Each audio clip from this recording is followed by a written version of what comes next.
To the 12 tribes which are scattered abroad, greetings. My name is Nazari, and I worship with the disciples of truth. Today I'm going to be doing a teaching on whether or not a man can have multiple wives, or should a man have multiple wives. Because we know he can, but the question is, based on the scriptures, is he allowed to, should he be permitted to have multiple wives? And the answer is no. Exodus chapter 20 and 14 would be our opening scripture. It says, "Thou shalt not commit adultery." Proverbs chapter 6 verse 32, "But whosoever committed adultery with a woman lacketh understanding. He that does it destroyeth his own soul." So from in Exodus, when the commandments were given, it tells you straight, thou shalt not commit adultery. Exodus 20 and 14. I know some people try and debate and say, well, adultery for a man is different than adultery for a woman. They say that if a man lies with a woman that doesn't have a husband, then it's not adultery. But they say if a woman does the same thing, then it is adultery. And that makes absolutely no sense, because there's no double standard when it comes to the commandments. When it says remember the Sabbath, there's no Sabbath for women and Sabbath for men. When it says don't commit murder, there's no murder for women and murder for men. When it tells you the dietary commandments, what to eat, what not to eat, it doesn't vary between male and female. It's the same thing. So adultery for a woman has to be adultery for a man. It's no difference. Okay? So now we're going to get into Genesis chapter 2 verse 24, since we already established that point. It says, "Therefore shall a man leave his father and his mother, and shall cleave unto his wife, and they shall be one flesh." So this is talking about the singular. It doesn't have any multiple wives in here. This is from Genesis chapter 2. "Therefore shall a man leave his father and his mother, and shall cleave unto his wife." This is from the very beginning, when everything was made perfectly. The Messiah also reiterated this same scripture in Matthew chapter 19 verse 3. I'm going to read to verse 6. It says, "The Pharisees also came unto him, tempted him, saying unto him, Is it lawful for a man to put away his wife for every cause? And he answered and said unto them, Have ye not read, that he which made them at the beginning made them male and female, and said, For this cause shall a man leave father and mother, and shall cleave to his wife, and they twain shall be one flesh." They twain, twain means two. So it's one husband, one wife. Verse 6, "Wherefore they are no more twain, they are no more two, but one flesh. What therefore the highest had joined together, let no man put asunder."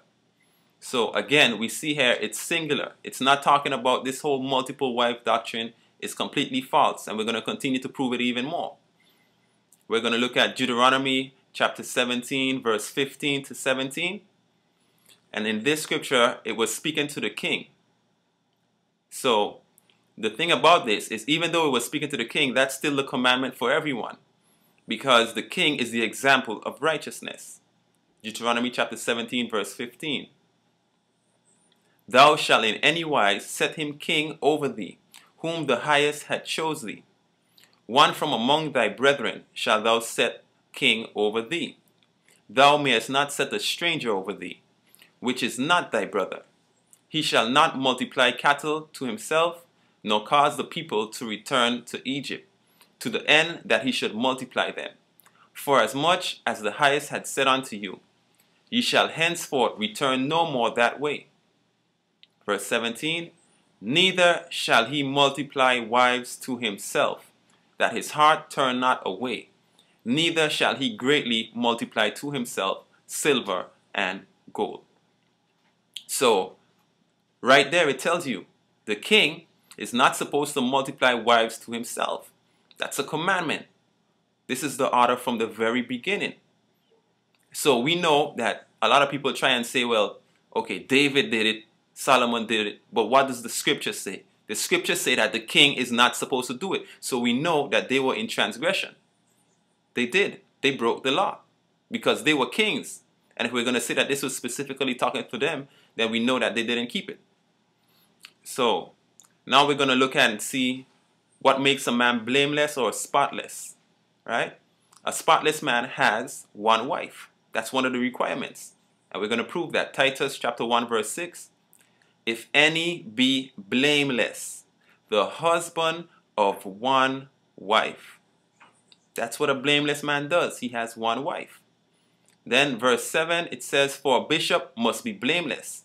So in order for you to be a bishop, you have to be found to be worthy. So you have to already be in the truth. You have to be keeping the commandments already.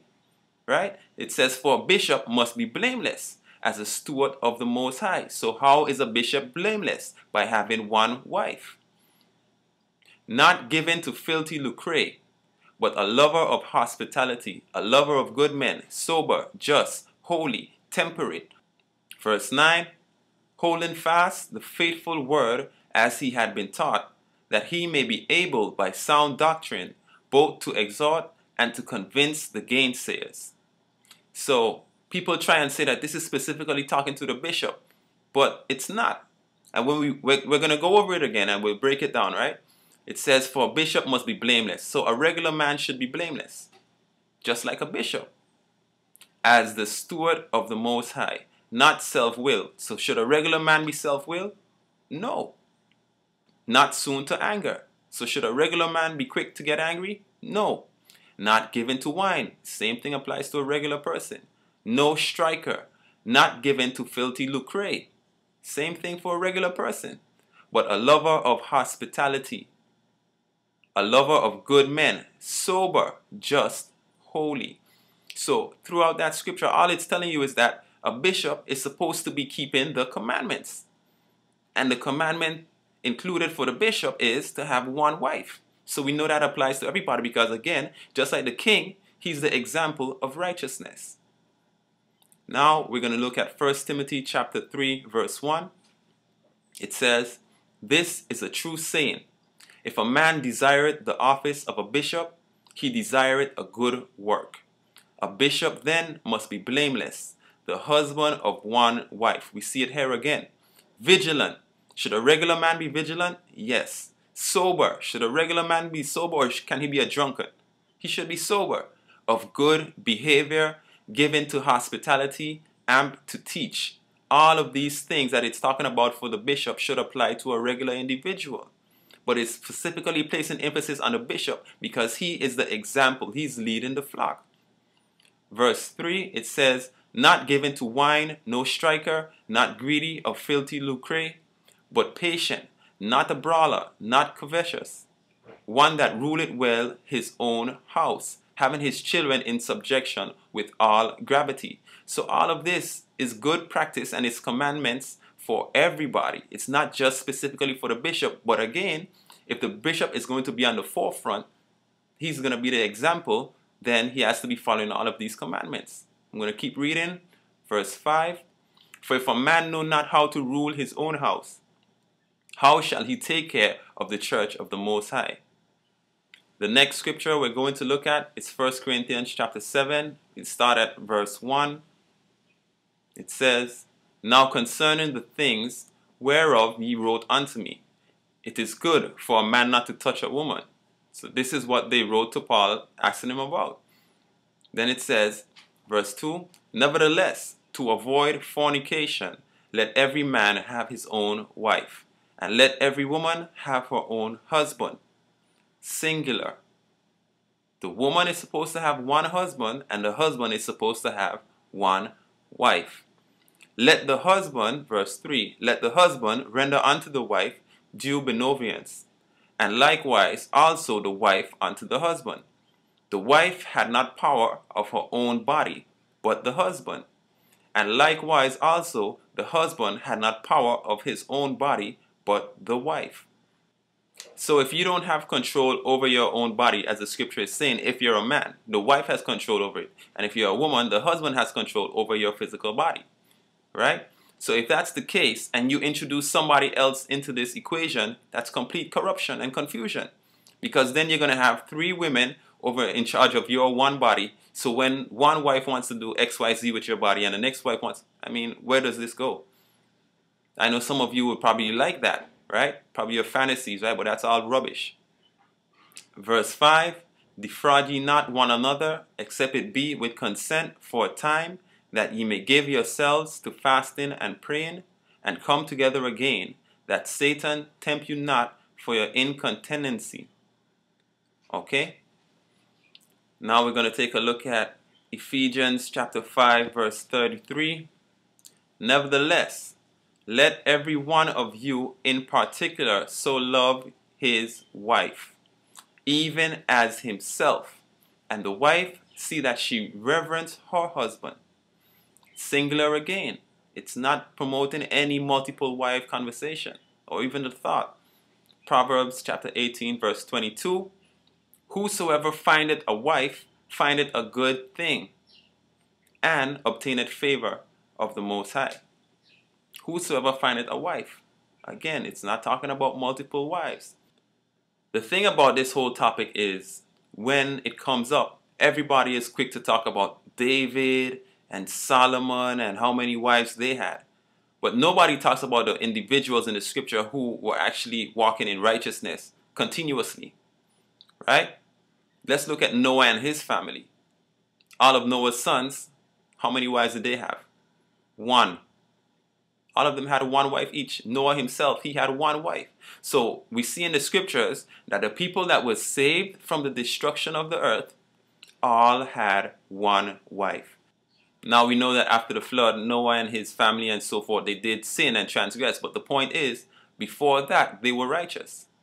Job had one wife. King Hezekiah, the scripture says that his heart was perfect. Nobody talks about these people when this whole multiple wife doctrine comes up. When you look at the disciples, it tells you that they all had one wife.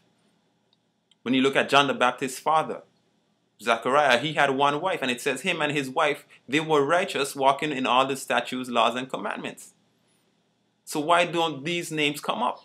These are the righteous people, and even up to the Messiah himself, he had one wife. That might sound strange to you guys who are hearing it for the first time, but that's another video, and I'll go into that at a later date. But the thing about it is, these are the people who should come up. These are the examples that we should follow. These are the ones that were righteous. The thing about the whole multiple wives doctrine is it came in through the wicked seed. It came in through the serpent seed. This is the origin of it. Satan created the multiple wives doctrine. And we're going to prove it. We're going to start with Genesis chapter 4, verse 19.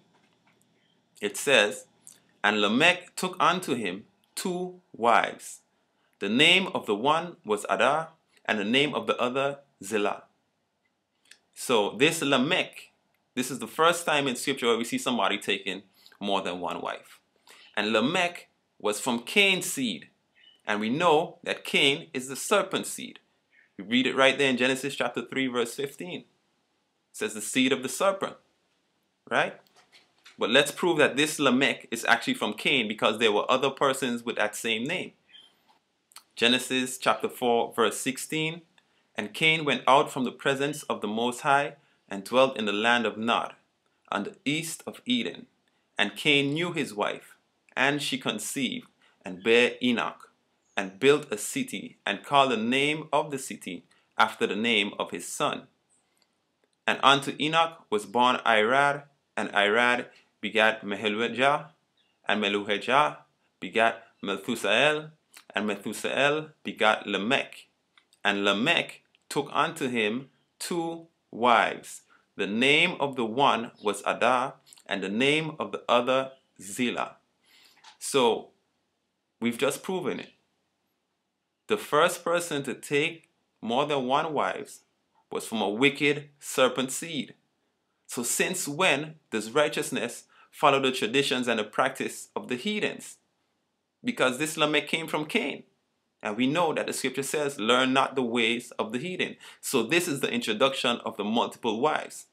And throughout our history, we know that Israel would rebel and go and follow the customs of the other nations. There is no honor in the second wife based on scripture. The Most High doesn't like it. He never favors the second wife. And we're going to look at these examples. Exodus chapter 21, verse 7. And if a man sell his daughter to be a maidservant, she shall not go out as the men servants do. If she please not her master, who had betrothed her to himself, then shall he let her be redeemed. To sell her unto a strange nation he shall have no power, seeing he had dealt deceitfully with her. So he took a wife and he doesn't want her anymore, right? So she has to be redeemed. Then in verse 9 it says, and if he had betrothed her unto his son, he shall deal with her after the manner of daughters. Verse 10, if he take him another wife. So people try and use this verse to say that this man has two wives. That's not what it's saying here. This is after the first one has already gone back to her father, because it just told you, then shall he let her be redeemed, bought back. 21 verse 8. So she returns to her father's home. So this is telling you now, if he takes another wife, verse 10, if he takes him another wife, her food, her raiment, and her duty of marriage shall he not diminish. He's talking about the other wife. Remember, the first wife is already put away. She's not there anymore. She's not in the picture. And if he do not these three unto her, then shall she go out free without money. So there's no honor in the second wife, because it tells you now, he doesn't owe her anything. He doesn't owe her family anything. Let her go, free without money. She's nothing. So that's the role of the second wife. Nothing. The Most High does not honor it. It's not sanctified by him. Let's look at another scripture to the point. It says, Genesis chapter 29, verse 31. And when the highest saw that Leah was hated, he opened her womb, but Rachel was barren. Who was Rachel? The second wife. She didn't get honored by the Almighty. That's why he made her barren. And Jacob didn't deal with her righteously either, because it says that he hated her. And in Colossians 3:19 it says, husbands, love your wives. And yes, it is plural, but it's not talking about multiple wives. It says husbands because it's addressing a whole body of men. So that's why it's plural. Don't even try to think that it's something different than it actually is. Now, let's look at Deuteronomy chapter 21, verse 15. It says, if a man have two wives, one beloved and another hated, and they have borne him children. So people think to use this scripture to say that it's okay to have two wives, but this is not what the scripture is saying. It's telling you this is the situation. A man has two wives, both the beloved and the hated. And if the firstborn son be hers that was hated, then it shall be, when he maketh his son to inherit that which he hath, that he may not make the son of the beloved firstborn before the son of the hated, which is indeed the firstborn. But he shall acknowledge the son of the hated for the firstborn by giving him a double portion of all that he had.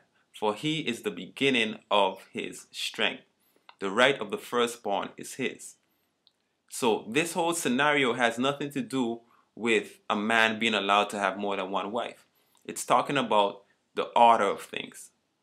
It says if you have two wives, you have children for both of them, the Most High only honors the first child. The second one does not get honored. That's the way it is. So, because men would go and they say, well, okay, they have this next wife and she's more attractive and so on and so forth, and they want to get a child with her and a second child or a third child with her and try to give that child, make the inheritance passed down. But the Most High says, no, I don't care about that second child with that second wife. That's what it says. Another scripture that they try to use to justify it is 2 Samuel chapter 12, verse 7 to 8. And Nathan said to David, thou art the man. Thus says the highest of Israel, I anointed thee king over Israel, and I delivered thee out of the hand of Saul. And I gave thee thy master's house and thy master's wives into thy bosom, and gave thee the house of Israel and of Judah. And if that had been too little, I would moreover have given unto thee such and such things. So people use this scripture to try and say that the Almighty gave David multiple wives, but that's not what it's saying. Let's read 8 again. And I gave thee thy master's house and thy master's wives into thy bosom. So the bosom is not talking about intercourse or intimacy. It's talking about control, power, and we're going to prove that with precepts. right? It says, and I gave thee thy master's house and thy master's wives into thy bosom. So the house was given into his bosom. Did he marry the house? Makes no sense. No, he didn't.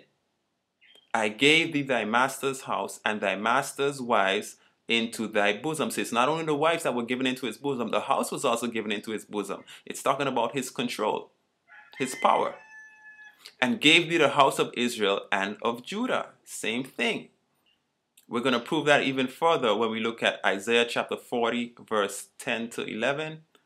Behold, for he will come with a strong hand, and his arm shall rule for him. Behold, his reward is with him, and his work before him. He shall feed his flock like a shepherd. He shall gather the lambs with his arm, and carry them in his bosom, and shall gently lead those that are with young. So right here it says bosom again. It says that he's going to carry them in his bosom. Does that have anything to do with intimacy? No, it doesn't. So when we go back to 2 Samuel, when people are trying to perpetuate this doctrine about, oh, David was allowed to have multiple wives, that is not the case. The wives were given into his bosom. The whole kingdom was given into his bosom, into his control, into his authority, under his authority. Let's look at Luke chapter 16, verse 22. And it came to pass that the beggar died and was carried by the angels into Abraham's bosom. The rich man also died and was buried. So, one was carried into Abraham's bosom. That has nothing to do with intimacy. So stop taking scriptures out of context to try and perpetuate something that you wanted to say. Get the precepts. Another scripture that people try to use is Isaiah chapter 4 and 1. And in that day 7 women shall take hold of one man, saying, we will eat our own bread and wear our own apparel. Only let us be called by thy name, to take away our reproach. So people use this to try and say that, see, in the new kingdom, you're going to have 7 women. That couldn't be anything further from the truth. That's not what the scripture is saying. It says, and in that day 7 women. When the scripture talks about women, it's talking about a church. 7 different churches shall take hold of one man. Who is the man that they're going to take hold of? The Messiah. Saying, we will eat our own bread and wear our own apparel. Only let us be called by thy name, to take away our reproach. So let's prove the statements I just made about the church and the Messiah and all of that type of stuff. We're going to read Isaiah chapter 40, verse 10 to 11. Behold, for he will come with a strong hand, and his arm shall rule for him. Behold, his reward is with him, and his work before him. He shall feed his flock like a shepherd. He shall gather the lambs with his arm, and carry them in his bosom, and shall gently lead those that are with young. We just read that, but it was for something different. But the same scripture still applies to this. So when we go up here in Isaiah chapter 4, and it says, Isaiah chapter 4 and 1, when it says, we will eat our own bread and wear our own apparel. Only let us be called by thy name. 2 Chronicles 7 and 14. If my people, which are called by my name, shall humble themselves and pray and seek my face. So this is the name it's talking about. This is who it's referring to. It's talking about the Messiah. So in addition to that, when it talks about the 7 women, let's see what that's talking about. Revelation chapter 2 verse 1. Unto the angel of the church of Ephesus, write these things, said he that holdeth the 7 stars in his right hand, who walketh in the midst of the 7 golden candlesticks. Revelations 1 and 20. The mystery of the 7 stars which thou sawest in my right hand, and the 7 golden candlesticks. The 7 stars are the angels of the 7 churches, and the 7 candlesticks which thou sawest are the 7 churches. So when it's talking about these 7 women that are going to cleave to one man, it's talking about the Messiah. It's the 7 different churches. It's not literally talking about having multiple wives. It makes no sense because it doesn't even say anything about wives. It doesn't say anything about marriage. It doesn't say anything about husbands in that scripture. But people try and use it to perpetuate their lies. And they're off. They're completely off. So now that we've proven that you're only supposed to have one wife, one husband, some of you might be in a situation and you're wondering, well, what are you supposed to do now? It's very simple. Leave. Leave that relationship unless you're the first wife. All the rest wives have to leave. Husbands, you have to put them away. It's no different than when you found out that you were not supposed to eat certain things. You had to stop, right? When you found out you're not supposed to be stealing from your brother, you had to stop. It's no different. When you found out you're not supposed to be putting tattoos on your body, you had to stop. It's the same thing. So let's just close out with this scripture, Ecclesiastes 12 and 13. Let us hear the conclusion of the whole matter. Fear the Most High and keep his commandments, for this is the duty of man.